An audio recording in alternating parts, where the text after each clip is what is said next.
Il est 20h30 au QG de Valérie Pécresse, les premières estimations tombent.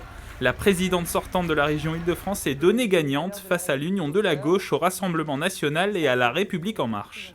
D'abord, par notre fermeté et notre attention aux territoires ruraux, nous avons fait baisser le Rassemblement national. Par notre clarté, nous avons fait gagner les forces de la droite et du centre dans une région où la majorité présidentielle avait décidé d'engager 5 ministres.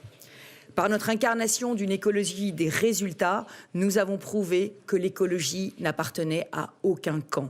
Très clairement, Valérie Pécresse est aujourd'hui celle qui va conduire l'Île-de-France, celle qui a aussi apporté un certain nombre de choses au pays. Le résultat est confirmé dans la soirée à 45,92%, avec un écart de 12 points face à la liste de l'Union de la gauche.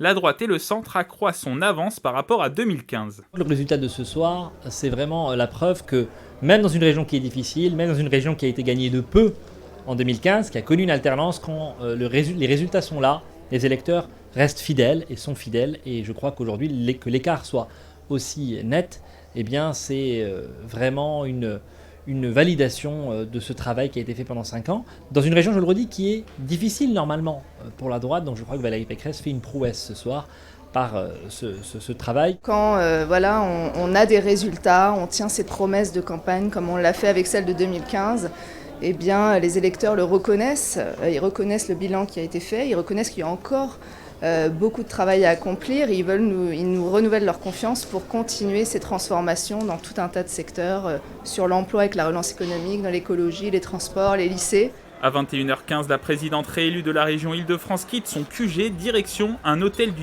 18e arrondissement. Une soirée organisée dans cet établissement pour célébrer sa victoire avec ses colistiers et l'ensemble des membres de la campagne électorale. Ce deuxième mandat, ça va être celui de la concrétisation de toute une série d'investissements qu'on a lancés. Que ce soit dans le lycée, que ce soit dans les transports, que ce soit en matière économique, on va, en matière d'emploi, en matière de formation, on va, avec ce deuxième mandat, pouvoir encore amplifier tout ce qu'on a fait. Si le travail de ce deuxième mandat commence dès aujourd'hui, une autre échéance électorale est dans les esprits, la présidentielle de 2022. Malgré l'abstention, ce double scrutin régional départemental permet de tirer des enseignements. En réalité, en vue de 2022, il n'y a pas uniquement Emmanuel Macron et Marine Le Pen, mais que le match est beaucoup plus ouvert.